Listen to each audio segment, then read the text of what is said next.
Imagine walking into the same restaurant every single day for 20 years. Same table, same meal, same quiet routine. To most people, it would seem sad, monotonous, even a little strange. But what if that routine was the only thing keeping you connected to a memory so precious that you couldn't let it go? What if those daily visits weren't about the food at all, but about holding on to the last place where you felt truly happy? Walter Hartley was 75 years old when he died, and the staff at Rosie's Diner thought they knew him.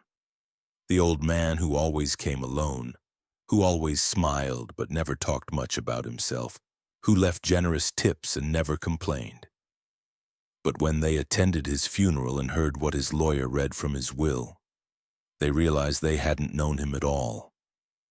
The truth about why Walter came to their diner every day for 2 decades would break their hearts and change how they saw every customer who walked through their door. If you're drawn to stories about loneliness, love, and the power of simple kindness, don't forget to subscribe. Rosie's Diner sat on the corner of Morrison Street and 23rd Avenue in Portland, Oregon. It wasn't fancy. Red vinyl booths with duct tape patches over the tiers.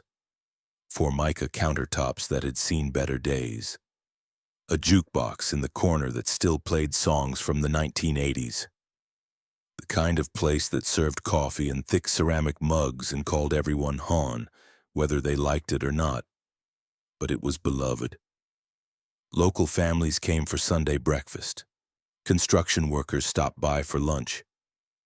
Late-night shift workers grabbed pie and coffee at 3 a.m. Rosie's had been a Portland institution for 47 years, and everyone who worked there treated it like family. The morning shift started at 6 a.m. Sarah Chen had been the opening waitress for 12 years, and she took pride in knowing her regulars. Mr. Patterson, who came Tuesdays and Thursdays for the biscuits and gravy. The Johnson family every Saturday morning. The group of retired teachers who met for coffee and gossip on Wednesdays. And Walter Hartley, who came every single day. Sarah remembered the first time she saw him. It was a Tuesday morning in March, 20 years ago. She had just started working at Rosie's and was still learning the ropes.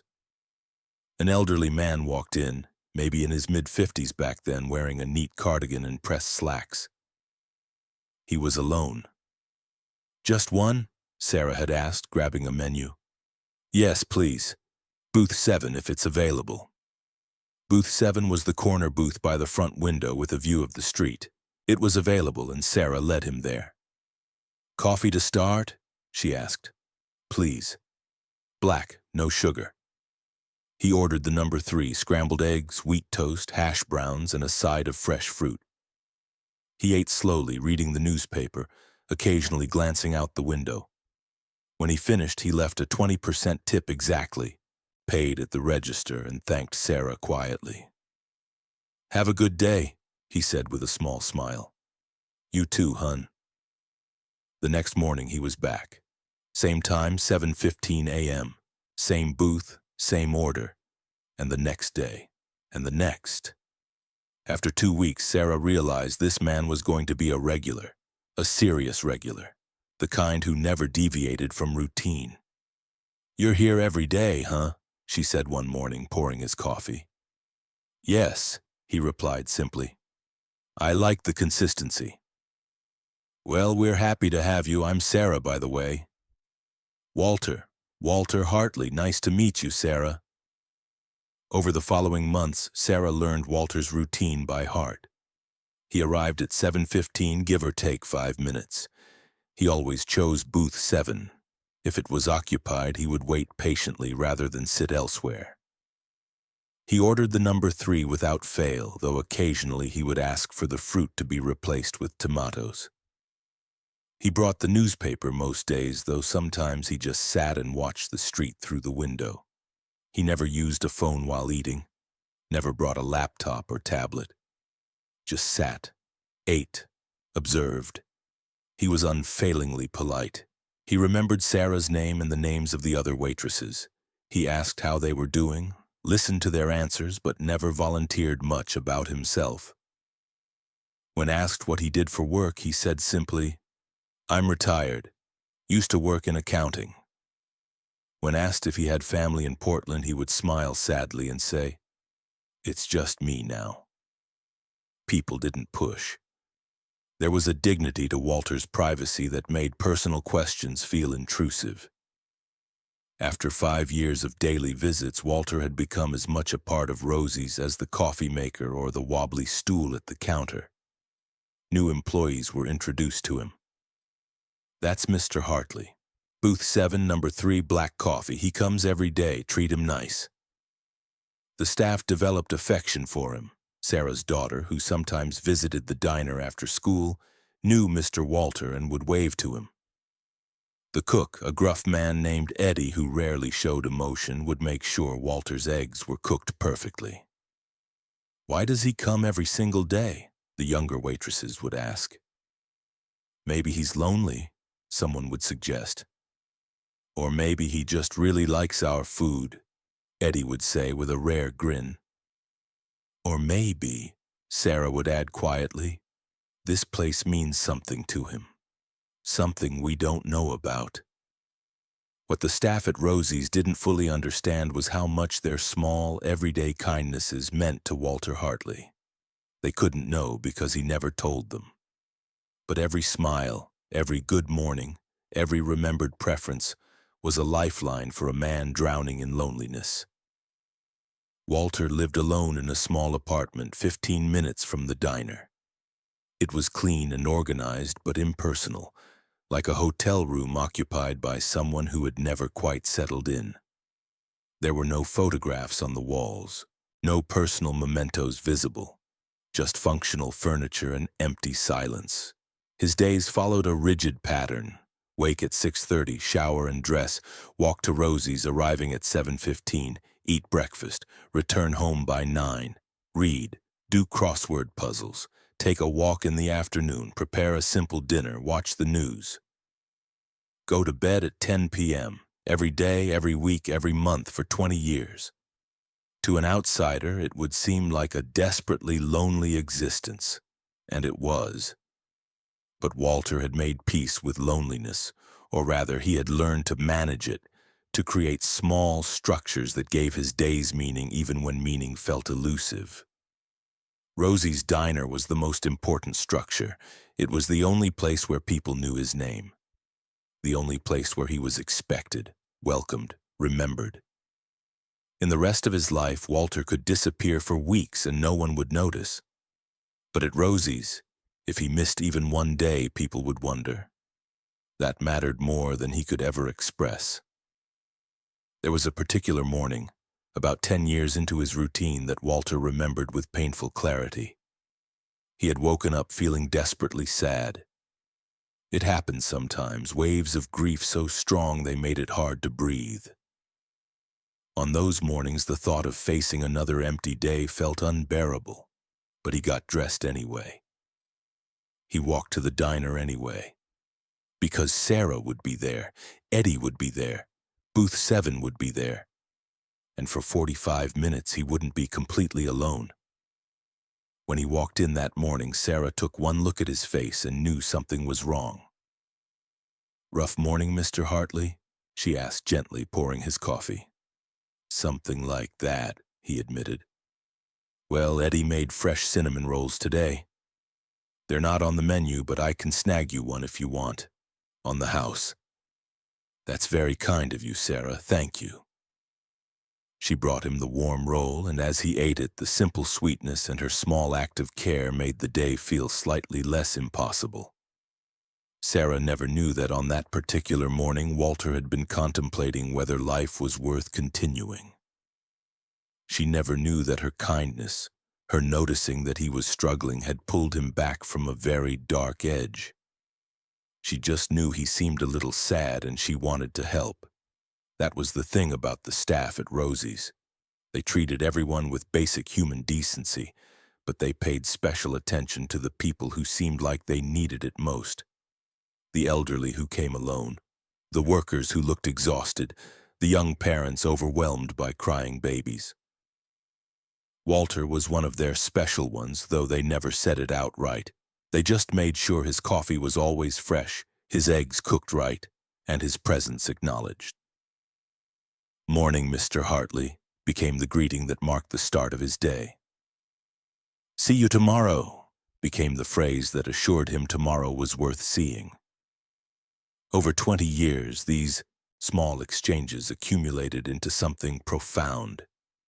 They became proof that he existed, that he mattered to someone, even if that someone was just the waitress at his local diner. The staff changed over the years. Sarah remained, but other waitresses came and went. Eddie retired and was replaced by a younger cook named Marcus. The owner, the original Rosie, passed away and her daughter took over. But everyone learned about Walter. Everyone understood that he was special. Everyone made sure Booth 7 was ready for him at 7:15. There were moments over the years when Walter almost told them, almost explained why he came every day. Why Booth 7 mattered. Why he had been doing this for so long. One morning, Sarah asked him casually, "You've been coming here forever, Mr. Hartley. What made you choose Rosie's in the first place?" Walter looked at her, and for a moment she saw something deep and sad in his eyes. He opened his mouth as if to speak, then closed it again. "The coffee's good," he said finally, with a small smile that didn't reach his eyes. Sarah nodded, sensing she had touched on something painful. She didn't push. Another time, during a particularly snowy winter, Walter struggled to make it to the diner. The sidewalks were treacherous, and at 73 years old, he moved more carefully than he used to. Sarah saw him through the window, slowly making his way toward the entrance, and rushed out to help him. "Mr. Hartley, you shouldn't have come out in this weather. You could have stayed home today." He looked at her, holding onto her arm for support. "I couldn't miss today," he said quietly. "It's important." "Why? What's special about today?" Again that look, that moment where he seemed on the verge of sharing something significant. But he just shook his head gently. "Just important," he repeated. What Sarah didn't know was that it was March 14th. 23 years ago on that date, Walter had proposed to his wife in Booth 7. And every March 14th since her death, he made absolutely certain to be there, sitting in that exact spot, honoring the memory of the happiest moment of his life. The staff noticed that Walter never celebrated holidays at the diner. He didn't come on Christmas or Thanksgiving. Those days, the diner was closed anyway, but they also noticed he seemed particularly quiet on certain random dates throughout the year. March 14th, June 22nd, November 9th. They didn't know these were his wedding anniversary, his wife's birthday, and the date she died. As Walter grew older, the staff began to worry about him. He moved more slowly. His hands shook slightly when he lifted his coffee cup. His hearing wasn't as sharp as it used to be. "Mr. Hartley, do you have anyone checking on you?" Sarah asked one day when he seemed particularly frail. "Any family nearby?" "No family," Walter said, but I'm fine. I have good neighbors, and I have all of you." It was said lightly with a smile, but Sarah heard the truth underneath. They were all he had. She made a mental note to keep a closer eye on him. By year 19 of his daily visits, Walter was 74 years old. He still came every day, but the walk was harder. Some mornings he would sit for a few extra minutes in the booth, gathering strength before heading back home. The staff started doing small things to help. Marcus would make sure Walter's eggs were extra easy to chew. Sarah would bring his coffee to the table before he even sat down, saving him the wait. They cleared a path through the diner so he could navigate to Booth 7 without obstacles. "We're taking care of you, Mr. Hartley," Sarah said one morning. "I know," Walter replied, his eyes glistening with emotion. "Thank you. More than you know." Then came the day he didn't show up. It was a Tuesday in October. Sarah arrived for the morning shift at 5:45 a.m., started the coffee, and began her usual routine. By 7 a.m., the diner was ready for the breakfast rush. 7:15 came and went. No Walter. Sarah glanced at booth 7, empty. Probably just running late, she told herself. Walter was getting older. Maybe he had a doctor's appointment. Maybe he wasn't feeling well and decided to stay home. But a small knot of worry formed in her stomach. 7:30, 7:45, 8 a.m. The booth remained empty. "Marcus," Sarah called to the cook. "Mr. Hartley hasn't come in." Marcus looked up from the grill. "First time in what, 20 years?" "I think so. I'm worried." "He's probably fine. Old folks get sick. He'll be back tomorrow." But he wasn't back the next day, or the day after that. By Thursday, Sarah was genuinely concerned. She realized she didn't have Walter's phone number or address. He had been coming to the diner for 2 decades, and they had never exchanged contact information. Why would they? He was always there. "I'm going to see if I can find him," Sarah told her manager Jessica, who was Rosie's daughter and now ran the diner. "How? We don't know where he lives." "He walks here every day. Can't be too far. I'll ask around the neighborhood." Sarah spent her break walking up and down the nearby streets, asking people if they knew Walter Hartley. Most shook their heads. Finally, a woman at the corner market said, "Oh, Walter. Tall, thin, always wears cardigans. He lives in the Riverside Apartments, about 6 blocks east. 3rd floor, I think."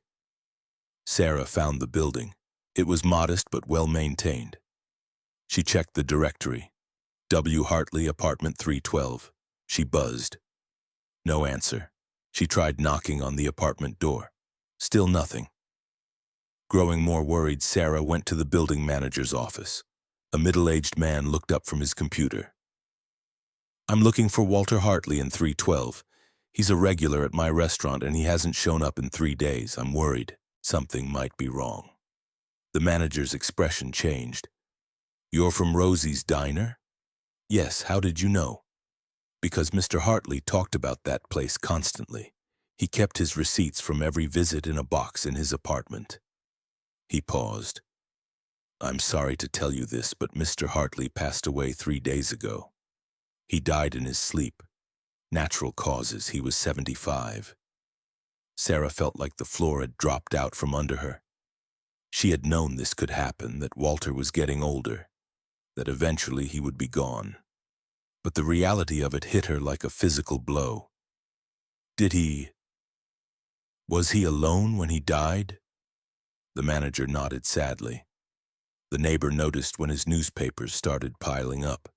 "We did a welfare check and found him. It looked peaceful. The paramedics said he probably didn't suffer." Sarah's eyes filled with tears. "Did he have any family we should contact?" "No living relatives that we could find. His emergency contact was his lawyer. The funeral is being arranged through his estate." "When is the funeral?" "This Saturday. 2 p.m. at Riverside Memorial Chapel. It's open to anyone who wants to attend." Sarah thanked him and walked back to the diner in a daze. When she arrived, Marcus took one look at her face and knew. "He's gone, isn't he?" Sarah nodded, unable to speak. Then she broke down crying, and Marcus came around the counter to hug her awkwardly. "He was just a customer," Marcus said gently. "You did right by him." "He wasn't just a customer," Sarah said through her tears. "He was our friend, and we didn't even know enough about him to know when he died." The news spread quickly through the diner. The staff who had known Walter were devastated. Even the customers who had seen him there for years felt the loss. On Saturday, Sarah, Marcus, Jessica, and 3 other longtime staff members from Rosie's Diner attended Walter's funeral. They expected a small, sad affair. A lonely man with no family, probably just them and a few neighbors. But when they arrived at the chapel, they found something unexpected. The chapel was nearly full, About 40 people sat in the pews, most of them elderly, all of them strangers to the Rosie's Diner staff. Sarah and her co-workers found seats toward the back, exchanging confused glances. Who were all these people? Walter had said he had no family, no close friends. A man in his 60s stood at the front waiting for everyone to settle. He introduced himself as Thomas Brennan, Walter's attorney. "Thank you all for coming," he began. "I know many of you are wondering who everyone else is because Walter lived a very private life in his later years. Let me explain. Most of you here today are representatives from charities that Walter supported financially for decades. The homeless shelter, the children's hospital, the animal rescue, the literacy program. Walter gave generously to all of you, but he always did so anonymously. He never wanted recognition." Sarah's eyes widened. Walter had been wealthy. He had lived so modestly, walked everywhere, ate the same simple breakfast every day. She had assumed he was getting by on a modest pension. The lawyer continued. Walter Hartley was a successful accountant who built a substantial estate through careful investment and frugal living. When his wife died 25 years ago, he donated much of his wealth to causes she had cared about. But he kept enough to live comfortably, and he spent the last 20 years of his life in quiet routine, honoring her memory. He paused, looking at his notes. "I'm going to read something Walter wrote as part of his final arrangements. He wanted this shared at his funeral." The lawyer put on reading glasses and began. "If you're hearing this, I've passed on. And I hope it was peaceful. I've lived a long life, and while much of it has been lonely since losing my wife, Elizabeth, I don't want anyone to feel sorry for me. I made choices about how to spend my final years, and those choices gave me comfort. Elizabeth and I were married for 30 years. She was my best friend, my partner, my whole world. When she died of cancer at 52 years old, I thought my life was over too. The grief was unbearable. Our apartment, the places we used to go together, even the city itself felt wrong without her.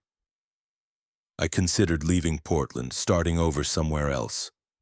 But I couldn't leave the one place that still held our happy memories. 25 years ago, in March of 1998, I took Elizabeth to a small diner called Rosie's. It was nothing fancy, just a neighborhood spot. But that morning, sitting in booth 7 by the window, I asked her to marry me. She said yes. It was the happiest moment of my life. After she died, I found myself drawn back to that diner. I sat in booth 7 and felt close to her again. I could almost see her sitting across from me, smiling the way she smiled that morning. I could remember every detail. What she wore, what she ordered, the exact words I used when I proposed. So I made a decision. I would go back to that booth every single day. I would order the same breakfast we shared that morning. I would keep that memory alive for as long as I lived. Some people might think that sounds sad. Maybe it was. But it gave my days structure and meaning. It kept me connected to the happiest time in my life, and it gave me something else I didn't expect. A community. The people at Rosie's Diner became my family in a way. They didn't know my story, but they treated me with kindness. They remembered my name. They smiled when I walked in. They made me feel like I mattered, like my presence was noticed and valued. In a life that had become very small and very lonely, those daily interactions were everything. Sarah, Marcus, Jessica, Eddie before he retired, and all the others who worked there over the years. You gave an old man something precious. You made him feel seen. You made him feel human. You made him feel less alone. You didn't know it, but on my darkest days, the thought of disappointing you by not showing up was sometimes the only thing that got me out of bed. Knowing that someone would notice if I was gone, that someone would wonder where I was, gave me a reason to keep going. That's worth more than you could possibly know. The lawyer paused, his own voice breaking slightly. Sarah was crying openly now, as were several others in the room. The lawyer continued reading. I've left specific instructions in my will. Half of my remaining estate, roughly $1.5 million, is being divided among the charities represented here today. They do important work that Elizabeth believed in, and I'm honored to support them. The other half is being divided among the staff at Rosie's Diner who have worked there during my 20 years as a customer. My lawyer has the names of everyone who treated me with kindness during that time. Sarah Chen, Marcus Williams, Jessica Rodriguez, and 12 others will each receive an equal share. This isn't payment for service. It's gratitude for seeing me, for remembering me, for treating a lonely old man like a friend even when I couldn't explain why I kept coming back. I'm also leaving a request. Please place a small plaque in booth 7 at Rosie's Diner. It should read, "In memory of Elizabeth Hartley, who said yes in this spot on March 14, 1998, and in gratitude to everyone at Rosie's who helped keep that memory alive. To the staff at Rosie's, thank you. You were the bright spot in my days. You were proof that small kindnesses matter, that remembering someone's name matters, that treating people with basic human decency matters. You didn't just serve me breakfast. You gave me a reason to wake up every morning. Never underestimate the impact of your kindness. You changed my life just by showing up and being good people. That's worth more than any amount of money. With gratitude and affection, Walter Hartley." The chapel was silent except for the sound of people crying. Sarah sat stunned, trying to process what she had just heard. $1.5 million divided among 15 staff members. That was $100,000 each. But the money wasn't what made her cry. It was understanding finally why Walter had come every day. It was realizing that booth 7 wasn't just a preference. It was a shrine. It was knowing that their small acts of kindness, the things they did without even thinking about it, had meant everything to someone. After the funeral, the lawyer approached the Rosie's staff. "Mr. Hartley left additional instructions for you," he said, handing Sarah an envelope. "This is personal. He wanted you to have it." Sarah opened the envelope with shaking hands. Inside was a handwritten letter and a photograph. The photograph showed a younger Walter, maybe 50 years old, sitting in booth 7 at Rosie's. Across from him sat a beautiful woman with dark hair and a brilliant smile. They were holding hands across the table, both of them looking radiantly happy. On the table between them was a small ring box, open. Sarah turned the photo over. On the back, in neat handwriting, Elizabeth and Walter. The day she said yes, March 14, 1998. The best day of my life. The letter read, "Dear Sarah, you once asked me why I chose Rosie's. I told you the coffee was good, which was true, but not the whole truth. I'm sorry I couldn't be more honest then. The real story felt too painful to share with anyone. But I want you to understand now, after I'm gone, why your kindness mattered so much. My wife Elizabeth died of cancer 25 years ago. We had no children. When she was gone, I had no one. No siblings, no close family, no real friends left after years of being so focused on each other. I thought about ending my own life. I'm not proud of that, but it's the truth. The loneliness was crushing. The apartment we had shared felt like a tomb. Every day felt pointless. Then I remembered that booth 7 at Rosie's. I remembered Elizabeth's face when I proposed. I remembered how happy we were, and I decided that as long as I could still visit that place, still sit where we sat, I had a reason to keep living. Over the years, something unexpected happened.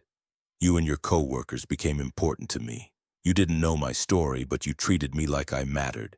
You smiled. You remembered my name. You asked how I was doing and actually listened to the answer. There were mornings when I didn't want to get out of bed, when the grief felt too heavy. But I would think, Sarah will wonder where I am if I don't show up. Marcus is making my eggs. They're expecting me. That expectation, that knowledge that someone would notice my absence, saved my life more times than I can count. You gave me more than breakfast. You gave me purpose. You gave me connection. You reminded me that even in a life diminished by loss, human kindness can make it worth continuing. I hope the money I'm leaving you brings some comfort or joy. But more than that, I hope you understand the real gift you gave me. The gift of being seen, of mattering to someone, of not being completely alone in the world. Thank you, Sarah. Thank you for 20 years of kindness. Thank you for not treating me like a sad old man, even though I probably was one. Thank you for making Rosie's feel like home. You are a good person, never doubt that. The world needs more people like you. With deepest gratitude, Walter. Sarah finished reading and clutched the letter to her chest, sobbing. Marcus put his arm around her shoulders. We didn't know, Sarah said through her tears. We had no idea. He didn't want us to know, Marcus said quietly. He just wanted us to be kind, and we were. That was enough. Jessica, the young diner owner, spoke up. We're putting that plaque in booth 7, and from now on that booth is reserved every day at 7:15 a.m. No one sits there. It's Walter's booth. Forever. The brass plaque was installed 2 weeks after Walter's funeral. It was mounted on the wall beside booth 7, polished and elegant. In memory of Elizabeth Hartley, who said yes in this booth March 14, 1998. And in gratitude to the staff of Rosie's Diner who helped keep Love's memory alive. Walter Hartley, 1948-2023. Small kindnesses matter more than you know. The story of Walter and his 20-year routine spread through Portland like wildfire. Local news picked it up, then regional papers, then national outlets. The story of the lonely widower who ate at the same diner every day for 2 decades, honoring his late wife's memory, touched hearts across the country. Rosie's Diner became something of a pilgrimage site. People would come from across the city, across the state, even from other states to see booth 7. To sit where Walter had sat, to understand what it meant to love someone so deeply that even death couldn't diminish it. But Jessica made a rule. Booth 7 was never to be a tourist attraction. It was reserved every morning from 7 to 8 a.m., just as it had been when Walter was alive. The plaque could be photographed, but the booth itself remained sacred space. Walter came here because it was his quiet place, Jessica explained to a reporter.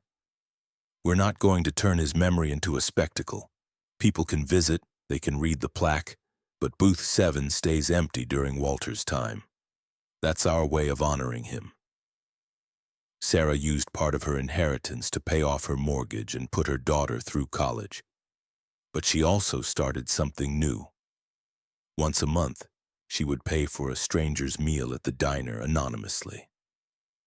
Someone who looked lonely, someone eating alone, someone who reminded her of Walter. Kindness mattered to him, she explained to her daughter. He taught me that small gestures can save someone's life.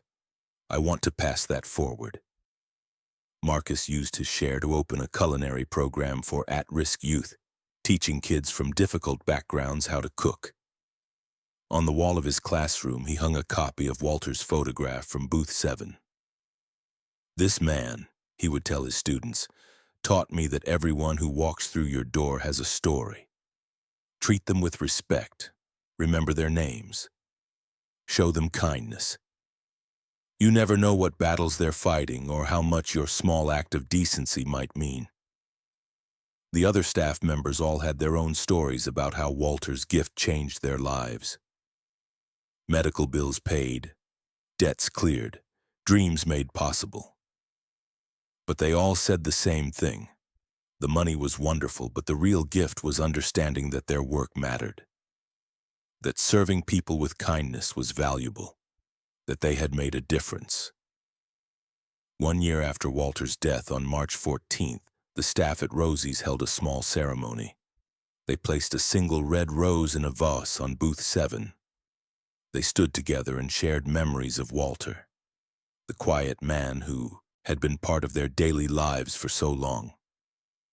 "I've been thinking," Sarah said, addressing the small gathering, "about what Walter taught us. He showed us that love doesn't end when someone dies. It transforms. It finds new expressions. For Walter, love meant showing up every day to the place where he had been happiest. It meant keeping Elizabeth's memory alive through routine and ritual." She paused, looking at the empty booth. "But he also taught us that we never know what people are carrying. That quiet regular you serve every day might be fighting battles you can't imagine. That person who seems fine might be barely holding on. And your kindness, your smile, your remembering their name might be the thing that keeps them going." Marcus added, "Walter said we made him feel seen. That's what we do here every day. We see people, we acknowledge them, we treat them like they matter because they do. Every single one of them." The ceremony became an annual tradition. Every March 14th, the staff would gather, place a rose in booth 7, and share stories about customers who had touched their lives. About the power of small kindnesses. About the importance of truly seeing the people around us.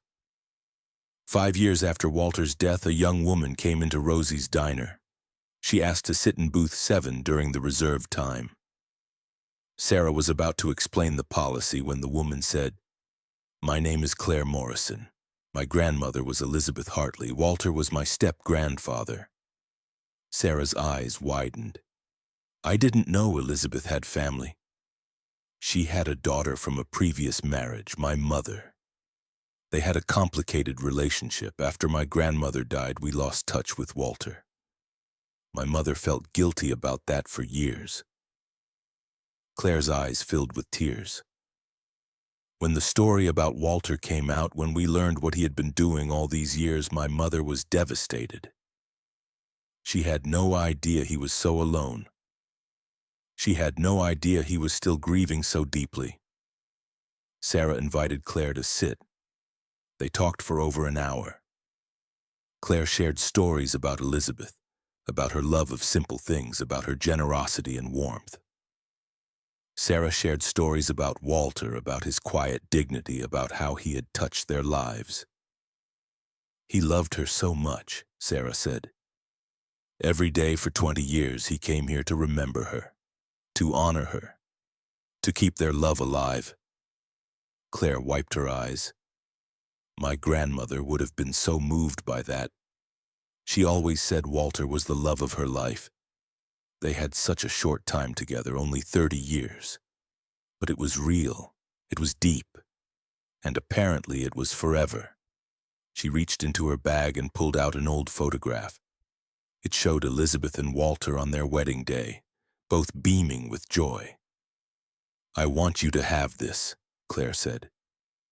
"I think it should be here near the plaque, so people can see what Elizabeth looked like, so they can see the woman Walter loved so much." Sarah accepted the photograph with reverence. It was framed and hung on the wall next to booth 7 the following week.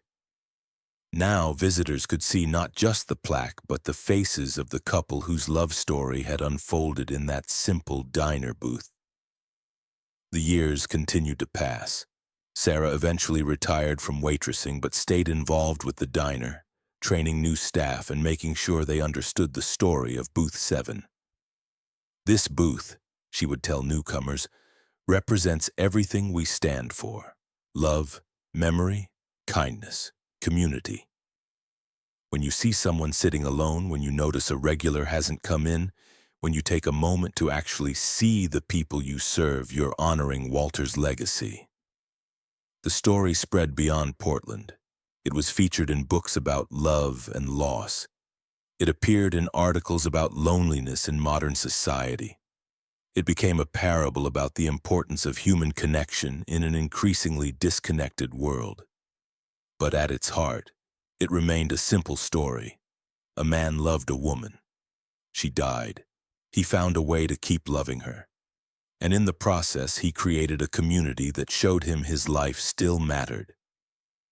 10 years after Walter's death, the city of Portland designated Booth 7 at Rosie's Diner as a historic landmark.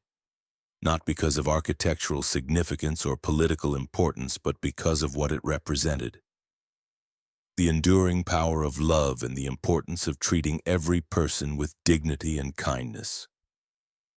Sarah, now in her 70s, attended the dedication ceremony. She stood beside Booth 7, now protected behind velvet ropes during non-reserved hours, and spoke to the gathered crowd. Walter Hartley was nobody famous. He wasn't a politician or a celebrity. He was just a man who loved his wife and missed her terribly. He was just a lonely person who found comfort in routine and kindness. He was just someone who showed up day after day to a place that made him feel less alone. She paused, looking at the empty booth. But just is the wrong word. Because there's nothing just about love, nothing just about grief, nothing just about the human need for connection. Walter's story is everyone's story. We all want to be seen. We all want to matter. We all want to love and be loved. This booth, she continued, gesturing to the now iconic space, reminds us that we can create meaning even in the midst of loss, that we can honor those we've loved, that we can build community in the smallest, most ordinary places. That kindness is never wasted, that remembering someone's name, asking about their day, treating them with basic human decency can literally save a life. The crowd applauded, many with tears in their eyes. After the ceremony, Sarah sat in booth 7 alone, something she rarely did. She looked out the window at the street, seeing what Walter had seen for 20 years. She imagined him sitting here, holding on to memory, choosing to keep going, despite the pain. "Thank you, Walter," she whispered. "Thank you for teaching us what really matters. Thank you for showing us that love never dies. It just changes form." Walter Hartley's story reminds us of something we desperately need to remember in our modern, disconnected world. That small acts of kindness are never small to the person receiving them. That remembering someone's name, acknowledging their presence, treating them with basic human decency, can be the difference between despair and hope. We live in an age of isolation. Despite being more connected than ever through technology, loneliness is an epidemic. Millions of people go through their days unseen, unacknowledged, feeling like they don't matter to anyone. Walter was one of those people, a widower with no family, no close friends, living in an apartment where he could disappear and no one would notice. He could have become a statistic, another lonely elderly person who dies alone and is found days later. But he didn't, because he found a community, even if that community didn't know they were one. The staff at Rosie's Diner, through their simple, consistent kindness, gave Walter something to live for. They made him feel seen. They made him matter. And here's the crucial part. They didn't do anything extraordinary. They just did their jobs with basic human decency. They smiled. They remembered his name. They made sure his coffee was fresh and his eggs were cooked right. They noticed when he seemed sad and offered a kind word. That was enough. That was everything. This is the lesson Walter left behind. You don't need to do grand gestures to change someone's life. You don't need to give them money or solve their problems. Sometimes all you need to do is see them, acknowledge them, treat them like they matter. Because they do. Everyone matters, the quiet regular at your restaurant, the neighbor you pass in the hallway, the cashier at your grocery store, the elderly person sitting alone on a park bench. They all have stories. They all have grief and joy and memories and dreams. And they all need to feel like they're not invisible. Walter's 20-year routine wasn't just about honoring Elizabeth, though it was that. It was also about survival, about finding a structure that gave his days meaning when meaning felt impossible, about creating a reason to get up each morning when depression whispered that there was no reason at all. The staff at Rosie's gave him that reason, often without even knowing it. Their expectation of his presence, their notice of his absence, their consistent kindness created a lifeline that kept him tethered to the world. And Walter, in turn, left them a gift far more valuable than money. The knowledge that their work matters, that treating people with kindness makes a difference, that they have the power to change lives simply by being good humans. The next time you encounter someone in your daily routine, really see them. Remember their name. Ask how they're doing and actually listen to the answer. Offer a smile. Show basic kindness. You never know what battles they're fighting. You never know how much your small gesture might mean. You never know if you might be the only person who makes them feel seen that day. Walter Hartley sat in booth 7 for 20 years, honoring a love that death couldn't diminish. But he also taught us that love takes many forms. Sometimes it's the dramatic gesture, the grand romance. But sometimes it's quieter. It's showing up. It's being consistent. It's treating people with dignity even when you don't know their story.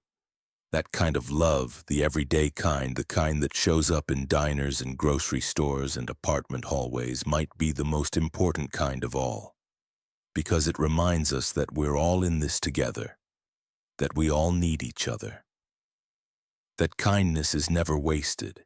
That being seen, truly seen, is one of the most fundamental human needs. So go ahead, remember someone's name, smile at a stranger. Notice when someone seems sad, offer a small kindness. You might just save a life. You might just give someone a reason to keep going. You might just be the light in someone's darkness. That's Walter's legacy. That's what Booth 7 represents. That's what we all need to remember. Small kindnesses matter more than we ever know.